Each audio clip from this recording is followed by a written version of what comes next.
बहन जी के योगदान को तो मेरे मानने ना मानने से कोई हकीकत, उस काम को आज तक कोई भी बहुजन नेता नहीं कर पाया है।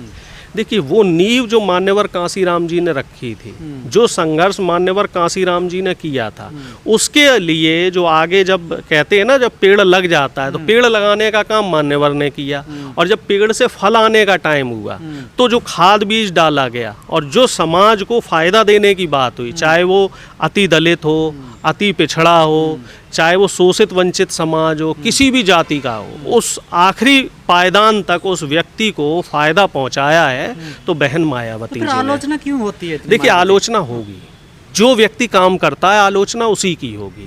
बहन जी ने चूंकि समाज के लिए काम किया है और अब बहन जी उतनी सक्रिय नहीं है, हो सकता है उम्र के इस पड़ाव पे है जिस वजह से उनकी सक्रियता कम है, या फिर कुछ और वजह हो सकती है।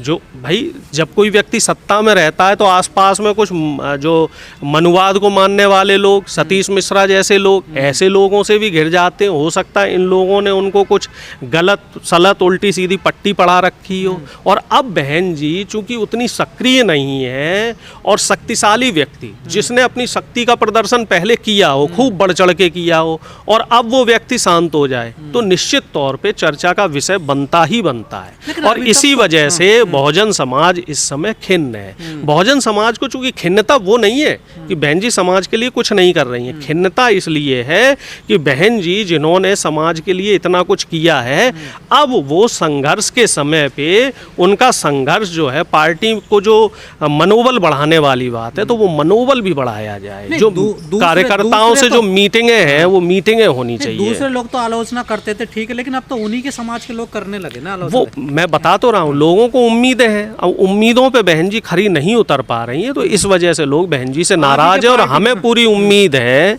कि बहन जी जल्द इस चक्रव्यूह को तोड़ेंगी और इस चक्रव्यूह से बाहर निकलेंगी। और जो हमारे नेता हैं राहुल गांधी जी, उन्होंने भी एक मंच से अभी रायबरेली जब वो गए थे तब कहा था कि अगर बहन जी हमारे साथ आ जाती, यानी कि कांग्रेस, समाजवादी पार्टी और बहुजन समाज पार्टी, इन तीनों का गठबंधन हो जाता है तभी बीजेपी का सफाया हो सकता है। और जहां तक आप बात कर रहे हो हमारे नेता की, हमारे एक और नेता हैं उदित राज जी, उनका जो बयान था उस बयान को काफ़ी हद तक मीडिया ने तोड़ मड़ोड़ के प्रस्तुत किया है। हालांकि मैं उस पर टिप्पणी नहीं करना चाहता हूं क्योंकि उदित राज जी ने भी कहा है कि वो बयान उनका पार्टीगत नहीं है, उनका निजी बयान था। निजी बयान है, लेकिन वो कह रहे हैं कि क्या ऐसा बोलना चाहिए कि किसी का नहीं, बोलना तो नहीं चाहिए, लेकिन उन्होंने विचारधारा के गले घोटने की बात कही थी। हो सकता है कुछ शब्दों का फेर रहा हो। हालांकि देखिए, मैं उस कंट्रोवर्सी में नहीं पड़ना चाहता। उदित राज भी समाज के बड़े नेता हैं और बहन जी तो खैर उनकी तुलना की ही नहीं जा सकती। तो मैं तो आपके चैनल के माध्यम से सिर्फ एक बात कहूँगा, निवेदन ही करूँगा बहन जी से कि जो आपके समाज के लोग, जो आपकी पार्टी के लोग और जो बहुजन समाज के लोग जो नाराज हैं, तो कृपया उनकी नाराजगी को सुना जाए और उनकी जो समस्याएं हैं उन समस्याओं पे काम किया जाए, उसका निस्तारण किया जाए और कार्यकर्ताओं में जोश भरने का काम किया जाए। जो राहुल गांधी जी ने रायबरेली में कहा कि बीएसपी आएगी तभी बीजेपी को हम हरा सकते हैं, निश्चित बात है, निश्चित बात है। चुनाव में 27 का चुनाव, ये उम्मीद की जाए 27 के चुनाव में अगर बसपा इंडिया गठबंधन के साथ आ जाती है तो बीजेपी 0 पे आएगी। फिर सपा का क्या होगा? सपा नहीं, सपा भी साथ में रहेगी। देखिए, अखिलेश यादव जी ने कभी भी गठबंधन के लिए मना नहीं किया, बहन जी ने ही मना किया था। जो पिछली बार जो गठबंधन हुआ था सपा बसपा का, उसमें बहन जी ने ही हाथ पीछे खींचा था। और कुछ लोग होते हैं भाई, देखिए हर पार्टी में सारे लोग ठीक नहीं होते, पर दिल्ली में कुछ लोग ऐसे भी हैं जो नहीं चाहते कि गठबंधन बने, इंडिया गठबंधन मजबूत हो। तो इन चीज़ों को समझना है और इन चीज़ों से ऊपर निकलना है। हमें तो जनता की बेहतरी के लिए काम करना है और ये मेरी व्यक्तिगत रूप से दिली इच्छा है कि बहन जी बीजेपी के खिलाफ खुल के मोर्चा संभाले और हमारे जो नेता हैं राहुल गांधी जी, उनके कंधे मजबूत करें। और मैं तो कह रहा हूँ वही लीड करें। जिस प्रकार से इंडिया गठबंधन आजकल बिखरा हुआ नजर आ रहा है, क्या आपको नहीं लगता राहुल गांधी की एक बड़ी जिम्मेदारी हो गई है उस गठबंधन को एक साथ लाना? गठबंधन साथ ही है, मेरे हिसाब से साथ है। एक धोखा देगी आपको? नहीं, एक दो पार्टी जो अलग हुई है तो वो लोग विधानसभा चुनाव के लिए अलग हुई थी और मुझे ऐसा लग रहा है कि जब लोकसभा चुनाव आएगा तो ये गठबंधन फिर से एक हो जाएगा। नहीं, अभी तो यूपी में चुनाव होना है ना, देखिए तो पहले। यूपी चुनाव में देखिए, बिहार चुनाव में तो गठबंधन हमारा घोषित है पहले से ही, आरजेडी के साथ हमारा अलायंस है, और जहाँ तक मैं समझता हूँ यूपी में भी हमारा सपा के साथ अलायंस रहेगा। क्या एक सीएम की भाषा ऐसी होनी चाहिए? जब आदमी नाकाम हो जाता है और आदमी के काम में कमी होती है, आदमी चारों तरफ से सवालों से घिरा होता है, तब वो इंसान खुद को बचाने के लिए इस तरह के शब्दों का इस्तेमाल, इस तरह के सवालों का इस्तेमाल करता है। योगी आदित्यनाथ जहाँ एक तरफ ये कहते हुए नजर आए कि गंदगी सिर्फ सुअरों को और दूषित मानसिकता के लोगों को दिख रही है, वहीं दूसरी तरफ अगले ही दिन योगी आदित्यनाथ खुद गंदगी साफ करते हुए नजर आए। तो क्या वो उस कैटेगरी में आ गए? वो देखो सूबे के मुख्यमंत्री हैं, तो मैं उनके लिए अब शब्द का इस्तेमाल नहीं कर रहा हूँ, लेकिन मैं तो उनके शब्दों की पुनरावृत्ति कर रहा हूँ। जो शब्दों का इस्तेमाल योगी आदित्यनाथ ने विपक्ष के लिए और दूसरे लोगों के लिए किया था, जो उनसे सवालात कर रहे थे, तो वो खुद को भी उस कटघरे में रखे। और दूसरी बात यह है कि अगर कठमुल्लापन उत्तर प्रदेश में सिर्फ उर्दू पढ़ने से आ रहा है, तो अंग्रेजी पढ़ने से कौन सा पन आ रहा है? संस्कृत का तिरस्कार क्यों कर रहे हैं? अंग्रेजी को इतना बढ़ावा योगी आदित्यनाथ क्यों दे रहे हैं? और जबकि फारसी वालों को खुद प्रधानमंत्री गले लगा रहे हैं। जो अमीर आए हुए थे गल्फ से, तो उनको प्रधानमंत्री गले लगा रहे थे और ये कह रहे थे ये मेरे भाई है, यानी कि खुद प्रधानमंत्री भी फारसी हो गए। फारसी भाषा जो पूरी विदेशी भाषा है, फारसी आदमी जो विदेशी आदमी है, एक तख्त का राजा है, उसको आप दोस्त बता रहे हो, मित्र बता रहे हो। और उर्दू जो यहीं जन्मी हुई है, जो हिंदी और अरबी का मिक्सअप है, जिसमें संस्कृत भाषा भी शामिल है, जिसमें पाली देवनागरी का भी इस्तेमाल हुआ है, और जो यहीं से पली बढ़ी है, उस भाषा को आप विदेशी भाषा बता रहे हो। और उसी भाषा में मुंशी प्रेमचंद जी ने कई उपन्यास लिखे। मुंशी प्रेमचंद जी का ये बताते हैं उर्दू के सबसे अच्छे साहित्यकार प्रेमचंद जी रहे हैं। तो इसका मतलब आप प्रेमचंद का भी अपमान कर रहे हो। इसका मतलब जितने भी हिंदी और हिंदी के साहित्यकार हुए हैं, जिन्होंने उर्दू के अल्फाजों का इस्तेमाल किया, आप उन सब का अपमान कर रहे हो। और खुद विधानसभा में भी उर्दू की शायरी पढ़ रहे हो, यानी कि खुद अपने आप को भी आप उसी कैटेगरी में ला रहे हो। ये काम नहीं चल पाएगा योगी आदित्यनाथ जी, क्योंकि आप सवालों के जवाब नहीं दे पा रहे हो। अब भैया सवाल विपक्ष ये भी कर रहा है कि जो 69,000 शिक्षक भर्ती हुई, उसमें 18,500 जो आरक्षित पद थे, उसमें सिर्फ आपने 2600 तो आरक्षित पदों पे नियुक्तियां करी, और बाकी जो 16,000 के तकरीबन पद थे, उन पदों पे आपने घोटाला किया। उस पे जब आपसे सवाल हो रहा है तो आप सवालों से बचते हुए नजर आ रहे हो। का निशाना उर्दू भाषा को लेकर थी या कि दूसरे समाज पर? योगी आदित्यनाथ खुद को बचाने के लिए ये उर्दू का एक वो कवच ले लिया। जैसे आदमी जब कहीं बचना चाहता है सवालों से, तो वो डायरेक्शन बदल देता है। तो योगी आदित्यनाथ ने सवालों की दिशा बदल दी।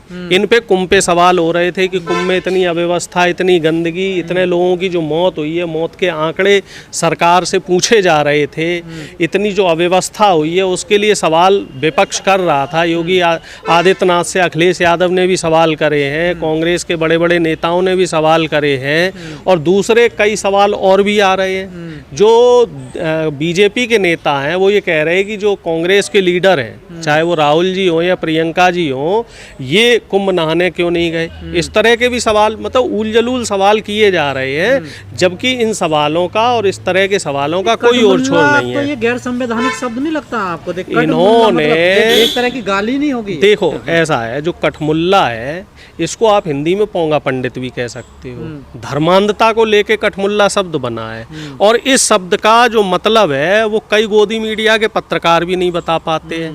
कई गोदी मीडिया के पत्रकारों ने इस टॉपिक पे डिबेट रखी, लेकिन जब उनसे पूछा गया कि ये कठमुल्ला क्या होता है, जब विपक्ष के प्रवक्ताओं ने पूछा तो वो उसका जवाब नहीं दे पाए। पता इनको नहीं रहता है कुछ भी, बस ये लोग क्या है कि टेलीप्रॉम्प्टर पे अपनी स्क्रिप्ट पढ़ते रहते हैं, और उसी के सहारे जो है, जो सरकार के सवाल हैं, जो सवाल कायदे में सरकार को पूछने चाहिए, बीजेपी के प्रवक्ताओं को पूछने चाहिए, वो सवाल ये जो गोदी मीडिया के पत्रकार हैं ये पूछते हैं। उर्दू भाषा तो बहुत मिठास है ना उसमें, देखिए शेर देखिए शायरी, सबसे ज़्यादा तहजीब की भाषा उर्दू, सबसे ज़्यादा अदब की भाषा उर्दू, और उर्दू में गंगा जमुनी जो सभ्यता है जो हमारे देश की है वो है, उसको बताती है। नफरत है योगी जी की, मुसलमानों से नफरत थी। इन्हें ना तो उर्दू से नफरत है, ना इन्हें मुसलमानों से नफरत है, इन्हें नफरत है विपक्ष के जो नेता सवाल करते हैं उससे। अगर आप इनसे सवाल करोगे तो ये आपको मुसलमान बोलेंगे, मुल्ला बोलेंगे। अब इन्होंने एक और जैसे कठमुल्ला बनाया है, ऐसे ही इन्होंने यूपी के यादवों को यदमुल्ला कहना शुरू कर दिया है। सिर्फ जो व्यक्ति आपसे सवाल करेगा ये आपके लिए अपशब्दों का इस्तेमाल करेंगे। अखिलेश जी के लिए टोंटी चोर का इस्तेमाल, राहुल गांधी के लिए पप्पू शब्द का इस्तेमाल, और लालू जी के लिए चारा चोर का इस्तेमाल। लेकिन इसके पीछे जो मेन लोग थे, अगर हम चारा घोटाला की बात करें तो वो जगन्नाथ मिश्रा था। चूँकि जगन्नाथ मिश्रा इनकी आरएसएस का था, सवर्ण मानसिकता का व्यक्ति था, तो उसको हटा दिया। लालू जी उस समय चूँकि मुख्यमंत्री थे तो लालू जी को बदनाम कर दिया। अब ये लोग जो है जो नई पीढ़ी के नेता हैं उनके पीछे पड़े हुए हैं। दरअसल ये लोग चरित्र हनन करके ऐसे ऐसे जो अभद्र शब्द हैं उनका इस्तेमाल करके उनकी जो गरिमा है उनको गिराने का काम करते हैं। मैं तो आपके चैनल के माध्यम से एक बात और पूछना चाहता हूँ, क्या मोहन भागवत सनातनी हिंदू नहीं है? मोहन भागवत भैया कुंभ नहाने क्यों नहीं गए? और आरएसएस का जो राष्ट्रीय जो कार्यकारिणी है उसमें बताते हैं 47 लोग हैं। तो हमें ये बताया जाए, योगी आदित्यनाथ बताएं, प्रधानमंत्री बताएं, उन 47 राष्ट्रीय कार्यकारिणी के लोगों में जो आरएसएस खुद को अपने आप को सबसे बड़ी सनातनी संस्था कहती है, देश की एकता अखंडता को जिसने छीड़ किया है और हिंदू के नाम पर जो देश में वोट ले रही है, मुसलमानों के खिलाफ हिंसा भड़का रही है, उस 47 की जो राष्ट्रीय कार्यकारिणी है उसमें से कितने लोग संगम नहाने गए? पर वो तो राहुल गांधी से पूछ रहे हैं ना, राहुल गांधी नहीं तो सवाल तो सत्ता पक्ष से भी होने चाहिए। राहुल गांधी जी सिर्फ इस वजह से नहीं गए क्योंकि कुंभ में उनके पहुंचने से कहीं अव्यवस्था ना हो जाए, वैसे ही व्यवस्थाएं इनसे संभल नहीं रही हैं। तो राहुल जी ने तो साफ कह दिया था कि हम कुंभ के बाद जाएंगे। वैचारिक माफी मांग तो ली मोदी जी ने, देखिए आपने सुना ही होगा। देखिए साहब, माफ़ी मांगने भर से काम नहीं चलता। जो गलती हुई है, गलती नहीं जो अपराध हुआ है, हर अपराध की एक सजा होती है। सवाल इनसे और भी हो रहे हैं। अभी संसद का जब सत्र शुरू होगा तब इनसे सवाल होंगे। लेकिन दुख की बात यह है कि ये मोदी जी सवाल से डरते हैं। अब हमें ये बताया जाए कि पिछले 6 महीने से ज़्यादा का समय हो गया है जो शेयर मार्केट लगातार गिर रहा है। आखिर क्यों गिर रहा है भाई? क्यों प्रधानमंत्री इसको नहीं रोक पा रहे हैं? जबकि प्रधानमंत्री चुनाव का जो परिणाम आ रहा था उससे पहले क्या कह रहे थे लोगों से कि निवेश कीजिए, बीजेपी की सरकार बनेगी, शेयर मार्केट ऊपर उठेगा। और पिछले 7-8 महीने से शेयर मार्केट धड़ाधड़ गिर रहा है। आज भी 1600-1700 पॉइंट गिर गया। निवेश नहीं हो रहा और जो फॉरेन का पैसा वो निकल रहा है क्या मार्केट से? लोग पैसा निकाल रहे हैं क्योंकि मोदी जी की जो विदेश नीति है वो पूरी तरीके से ठप हो चुकी है। उस अपने जो अर्थव्यवस्था जो इनकी ठप हो गई है, सिर्फ इन्होंने जो अडानी की जेब भरी है, उससे बचने के लिए ये लोग इस तरह के धार्मिक अनुष्ठानों के नाम पे जो ये इसकी हाइप बना रहे हैं, जो कुंभ की हाइप है जानबूझ के बनाई गई है। जबकि कुंभ जो है 10 से 15 दिन 20 दिन का अनुष्ठान था, इसको खाम में पूरा फरवरी भर खींचा गया।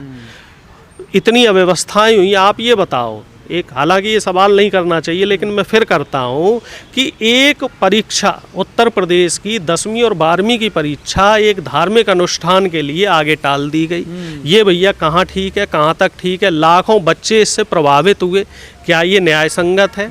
सिर्फ अपने धार्मिक अनुष्ठान के नाम पर जो अपनी राजनीतिक महत्वाकांक्षा है उसको आप पूरी करने के लिए बच्चों के भविष्य के साथ खिलवाड़ कर रहे हो। पहले धर्म के नाम पे राजनीति होती थी, अब योगी आदित्यनाथ उससे भी एक कदम आगे बढ़ गए। अब ये धर्म के नाम पे व्यापार कर रहे हैं। पहले तो धर्म के नाम पे वोट मांगते थे, अब योगी कह रहे हैं कि कुंभ होने से 3 लाख करोड़ का फ़ायदा हुआ। अगर ये 3 लाख करोड़ का फ़ायदा हुआ तो यूपी की जनता के ऊपर जो टैक्स लगे हुए हैं, जो सब्सिडी आपने हटा रखी है, तो वो सब्सिडी दे दी जाए। बिजली के जो बिल है, जो बिजली का चार्ज आपने बढ़ा रखा है, उसको कम कर दो। किसानों के खाद बीज के दाम कम कर दो। इसके अलावा जो किसानों पे कर्जा है उस कर्जे को माफ़ कर दो। युवाओं के लिए कुछ नौकरियों का इंतजाम कर दो। कुछ सड़कों का भी इंतजाम कर दो, जो सड़कें उत्तर प्रदेश की टूटी हुई हैं।